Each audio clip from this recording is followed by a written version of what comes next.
Hi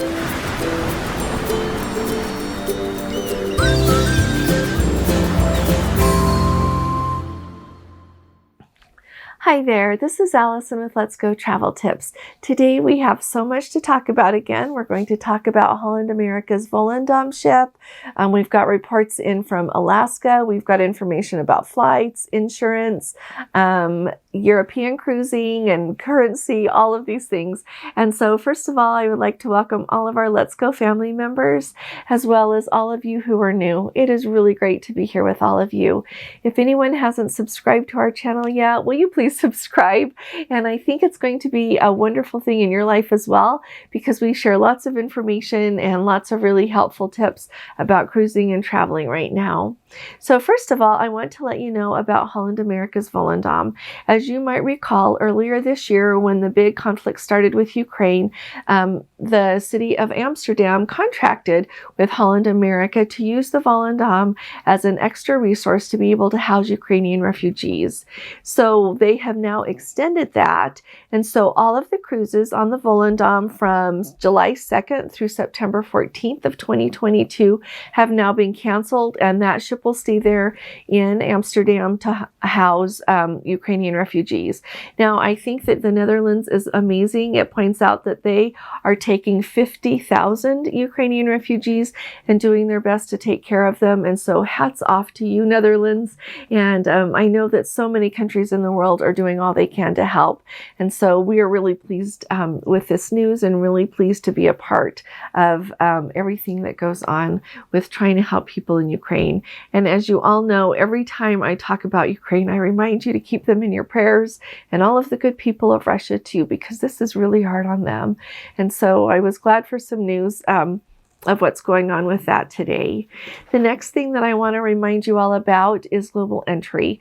Now, I did a video talking about how convenient global entry is when you're traveling to certain countries that are in partnership with the United States, that once you get off the plane, or you can just go ahead and go through the global entry lane, which is a much quicker way to get through passport control and customs, everything to do with that. And it also includes TSA pre-check. Once you sign up, it's good for 5 years. It's really handy. And our Let's Go family member Alam and his wife Kim were just recently sailing in and out of Vancouver on Royal Caribbean, and they have global entry. And he was so kind to send me the message to let us know that if you did not have global entry as you were coming off the plane there in Vancouver, you would have had a much longer wait. And so I appreciate him letting us know that it is indeed very worthwhile to have, even just for going to Canada. And I say it's just because it's so close that I don't always think of it taking so long. But thank you very much for letting us know that, Alam. And also, I will link my video below so that you can get any information I've got to share there. But also our Let's Go family member Jeffrey, he has a blog, and he just did a post all about global entry and all of the other options that you can consider, and he did a really good job. And so I'm going to link his blog below as well. And if you ever travel out of the United States, you're going to want to take a look at that because it's very useful. And so thank you all for your help on that. The next thing that I wanted to tell you all about is mention flights. We are still hearing of so many people who are getting their flights either canceled or else changed so that, like, the way that the legs of the trips fit together, you're going to miss one of the flights. Truthfully, the most that I hear about that is for people who are trying to catch flights up to Seattle or Vancouver, or even further north to Anchorage or Fairbanks for your cruises or for your cruise tours. Those are the ones that I'm hearing are canceled the most. But so a couple of things. First of all, our Let's Go family member mentioned that she and her husband are going to be sailing on NCL at the end of June.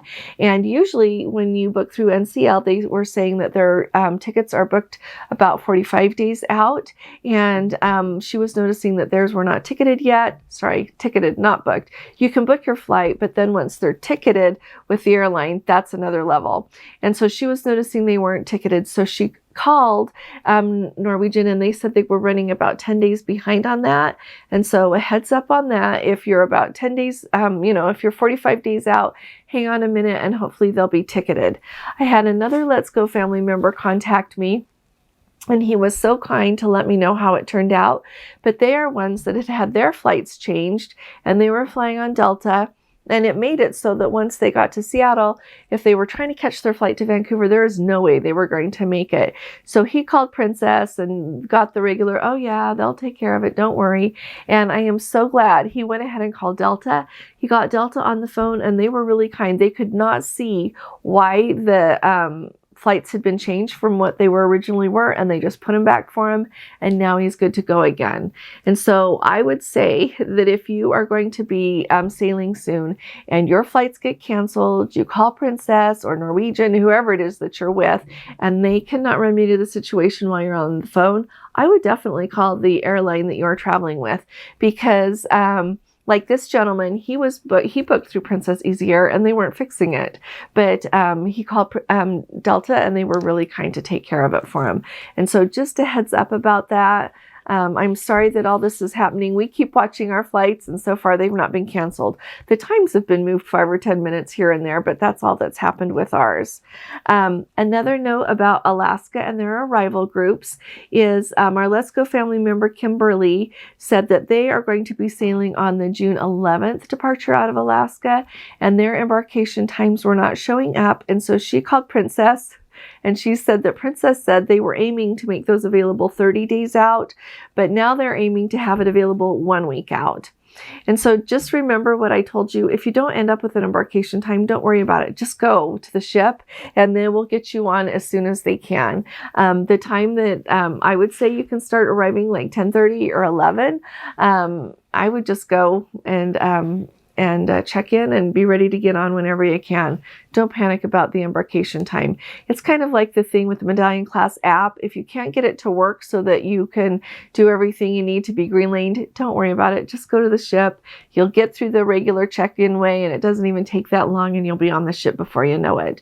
So don't be worrying about that. And then remember, if your Medallion Class app isn't working, check at customer service. They do have people on the ship to help you, and apparently they're able to do things to your app while you're there that they cannot tell you to do when you're on the phone with them if it's not working, as well as you can use your stateroom TV as well as your app, kind of, and order food, look at the schedule, like whatever it is you want to do, you can do it on your stateroom TV. So don't be getting stressed out about that. The next update we have is from Melissa, and they just got home from their Alaska cruise, and she was so kind to post this, and it has a lot of really helpful information. So first of all, they were doing the northbound from Vancouver up to Whittier and Anchorage, and so here's what she says. So first of all, they did a PCR test. It went really smoothly. They were done. They did it 72 hours out. She points out that it is really important. So if you're not familiar, when you cruise to Canada, you need to do an antigen within 2 days or a PCR within 72 hours. They say 72 hours. They don't say 3 days. She said they were really paying attention at embarkation to the 72 hours. So when you get your test done, make sure that it is within the 72-hour window for embarkation. She said that there were really long lines at the Vancouver airport for testing. And so make sure that if you want to be tested at the Vancouver airport, that you make an appointment.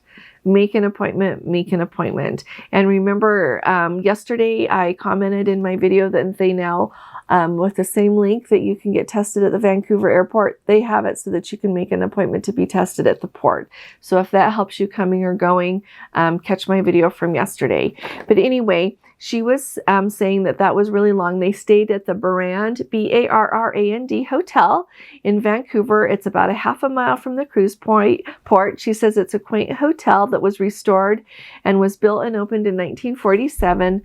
They really enjoyed the hotel. They recommend, and some of you have been asking where to eat in Vancouver, they recommend eating at the Earl's Restaurant Test Kitchen and the Vancouver Fish Company in Granville. She said they've got bikes that you can use to explore the city. They walked lots and lots. She said ride the small Falls Creek ferries over to Granville. She says there are great restaurants and shops there. They had a great time. She said their weather was beautiful. The only time the whole trip they had any rain was in Juneau. And Juneau, I think it always rains in Juneau. I'm sure there's exceptions to that, but it sounds like they had beautiful weather. On board, she said the production show encore was amazing. Hollywood hiccups in the Princess Live, I've never been to that, she says was hysterical. And in Ketchikan, they did the rainforest and totem pole tour excursion. They did whale watching in Juneau, and they got to see like 5 humpback whales, and she highly recommends those tours. She said the Majestic Princess was just perfect. There were about 1,800 people on their cruise, so that's just about 50% capacity. She said they did have a member of the crew standing there by the hand washing station on the way into the buffet, and so people, many would stop and wash their hands. I like to say that she points out, so don't miss the Belgian waffles. She got hers with strawberry and whipped cream. She said they are to die for. And then finally, that Alfredo's was their favorite place to eat. And so thank you, Melissa, for taking the time for telling us this. I hope that helps some of you who are going to Vancouver, and then also with what to look forward to on the Majestic Princess. That was really helpful. So thank you so very much, Melissa. The other thing that has to do with Alaska a little bit here and traveling to Canada and traveling really anywhere out of the US right now, I want to reiterate this. Make sure that you know what you're going to do if you test positive. Our Let's Go family member, Karen, she is so dear. She's always posting helpful things for us. They had friends that went on the Rocky Mountain Air train, and they ended up testing positive at the airport when they were testing to get back into the United States. And so she was mentioning that they were going to have to quarantine and maybe quarantine until they tested positive. When you are outside of the US, if you test positive, you might test positive for a really long time. And so you don't have to worry about not coming back until you test negative again. Some people will test negative really soon, and that's awesome. If you can test negative, like get a flight and get out of there. But if you are still testing positive after it's the end of your quarantine time, and I hear all of these different numbers, I've heard from 5 to 10 days. And so just see what you can find out. We're going to try, like if we accidentally, if we test positive when we're trying to get back in the United States, we'll try again after 5 days. But you can get a certificate of recovery. I did a video about everything that I'm thinking of in case we test positive and just having my ducks in a row when we go on our cruise. And I'll link that video below. But there's a lot that you can do to get to come home. You don't have to stay somewhere. You can get that certificate of recovery from places that are online. They'll do a virtual visit with you and get you that certificate. And if you have your positive COVID test and your certificate of recovery, then you can enter the United States again. So like I said, I'll link that video, but really think about what you're going to do and be aware of what your options are. Now we're going to talk a little bit about what is going on with the European cruises. First of all, last night in our live, we talked about currency a little bit. We are going to go to Turkey, and in Turkey, they have the Turkish lira there. Some people were wondering if we're going to take Turkish lira with us. And yes, that's my plan. Tomorrow, I'm planning to go to the bank and get currency. I'm going to get euros and see if they've got any Turkish lira. But I'll let you know how that goes. But if any of you that have cruised to Turkey, let us know, like, is that what they like, or do they take euros as well? My guess is they probably want their own currency, but a lot of places will take dollars or euros, but I don't know about Turkey. So I'll be able to let you know after we go there. The next thing that I wanted to let you know is we've got some really good comments, so pay attention to the comments on these videos that I do if you are going to go anywhere. Some people have been wondering some places to stay. Now in Venice, we have a Let's Go family member say that they have been to Venice several times, and they always stay at the Hotel Arlecchino, Arlecchino, and that they really appreciate that hotel. She said it's really close to where the train is, the train station. It's really handy to walking around Venice. They also say that in Rome, they like to stay in the Star Hotels Michelangelo. And So that is another thing. It's over by the Vatican. And so there's another resource for some of you who are wanting to know where to stay when you're in Rome. That's really helpful. I also wanted to let you know that lots of you are posting wonderful places to eat while you're in Rome. And so if you've got questions about that, you're going to want to take a look at the comments. Nobia, one of our Let's Go family members, said that right across from where the Colosseum is, she ate dinner and had delicious pizza, and that she got to watch the sunset through the Colosseum. And so I would say that when you're in Italy, you're going to want to take a look at eating places that there is also things to enjoy, as well as some of the little out of the way places where you just sit there and it's more like a mama and papa kind of place with just delicious food. And that's an experience in itself. So don't miss that as well. You might not be sitting next to a fountain, but you'll have the lovely experience of eating more like a family style restaurant. Now we have Kat the Cruise Brat, and I really appreciate her comment. She gave us a lot of really good information about the Regal Princess. So all of you who are going to be sailing on her anytime this season, I think you're going to find it really helpful. She says that the cruise has been amazing so far. They have had excellent weather and the ports have been beautiful. She said Kushadasi, Istanbul, and Kotor were fabulous. She says, although the ship is quite full, the crew is doing their best to take care of everyone. There is usually a line for the main dining room. Whether or not you have reservations, there's usually a wait. Unfortunately, the buffet went back to being self-serve, but there is a wide variety of choices with a few different carving stations every night, and the food has generally been very good. It's kind of fun. She says there is a theme area every night in the buffet, like Mediterranean, Indian, Greek, seafood, etc. They boarded on May 7th, and the entire ship, so they are staying on for 2 weeks, was tested again on May 13th, the day before the turnaround in Athens. She said deck 9 amidship on the port side is a quarantine area. Masks are recommended but not mandatory, even though, and of course the crew does wear them at all times. And so thank you very much for that update. I find that really helpful. And also over on our Facebook group, Let's Go Travel Tips, you're going to want to join us there. Tiffany was so kind. They were in Kotor, I think it was yesterday, and she uploaded like 50 photos and talked about how beautiful it was. I really do think that Kotor is one of those hidden gems. You hear about it and you're like, oh, I've never been to Montenegro. Well, that'll be interesting, but it is so beautiful. There's a really long sail in and sail away. You go up and then you hook around, and there's so much history to do with how that whole sail away is and what they used to do in the old days to keep the pirates out. It's really fun. They actually used to put a chain across to catch the ships. Can you believe that? Across where it hooked, so that the pirate ships could not make it all the way into the city.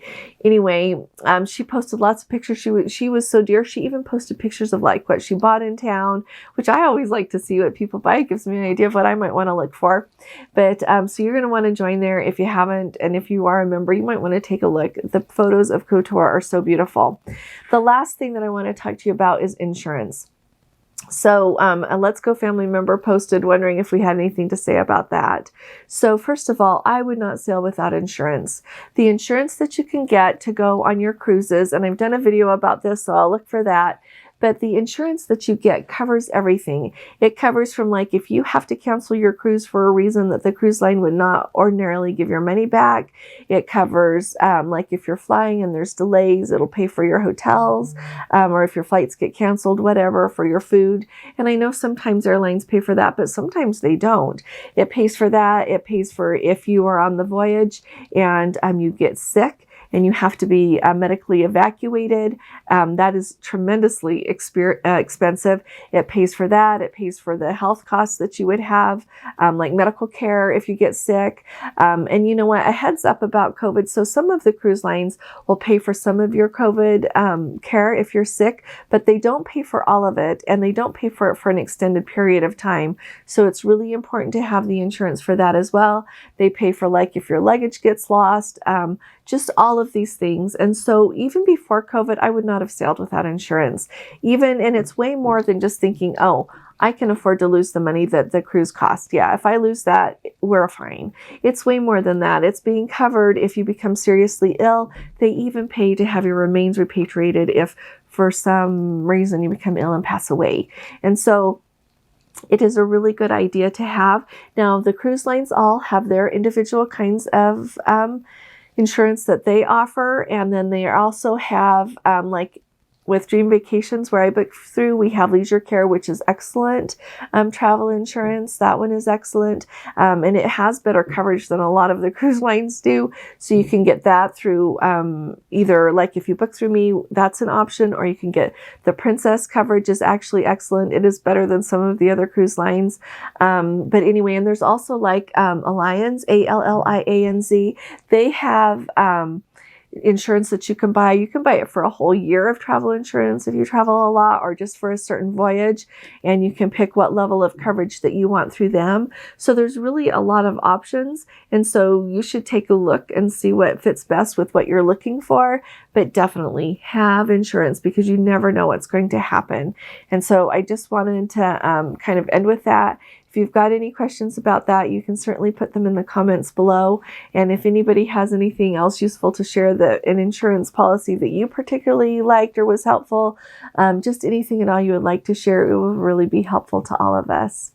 I really appreciate you watching my video. If you appreciate these updates, would you please give this video a thumbs up? I surely will be talking to you all again really soon.